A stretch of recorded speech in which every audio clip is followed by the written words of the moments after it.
Hey guys, today we're going to draw a fireplace, a one-point perspective fireplace that looks something like this on the side wall. If you have a grid, you can use the grid. If you're just drawing this for freehand, this is how you're going to approach it.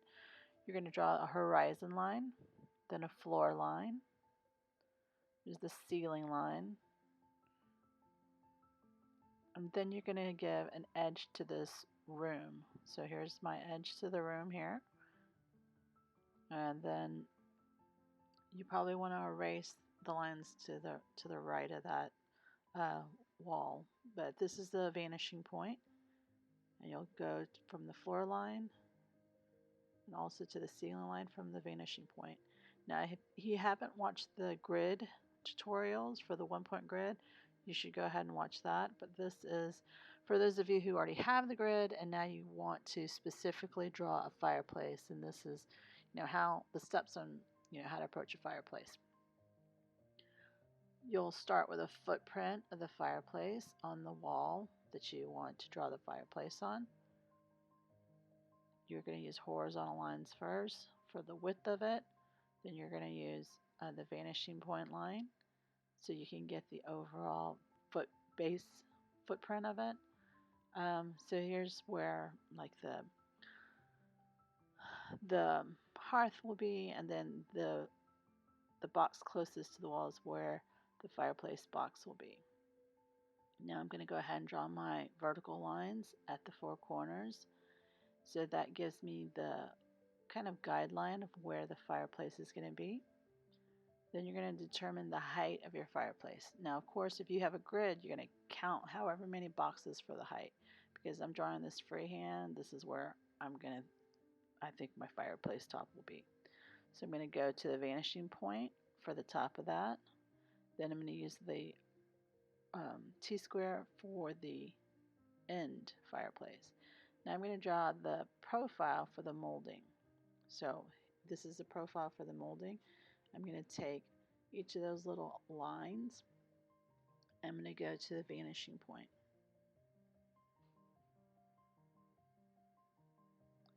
So at this molding profile, I'll draw a line there. I'll draw another line for underneath the molding and the very top of the molding. So that's going to be like the detail of the molding. Then I'm going to take that same molding profile and I'm going to go ahead and mimic it on the end piece, and then I will go ahead and use my horizontal lines at each of those intersected lines, and then send a line that's a horizontal line to the edge, and that completes the overall box of the fireplace. But now I'm going to go ahead and draw the opening. Now you can go ahead and erase lines as you see fit so that you can actually see a box. But now I'm going to go on the front plane. I'm going to go from the bottom corner to the top corner. I'm going to create an X on the front face. So this X helps me find a midpoint. So the cross would be the midpoint, but right now I'm going to try to draw the opening of the firebox. So this is the line I determined to be the start of the opening. Where that intersects the X, I'm going to take that line to the vanishing point and intersect the other side of the X. And where that intersects that other side of the X, I'm going to go ahead and drop it down. And that gives me an opening that's centered on this firebox. Because I've done the opening, I'm going to go ahead and do a little horizontal line so that you can see the thickness of that fireplace surround. So now you can kind of see the opening, and then there's a thickness to it.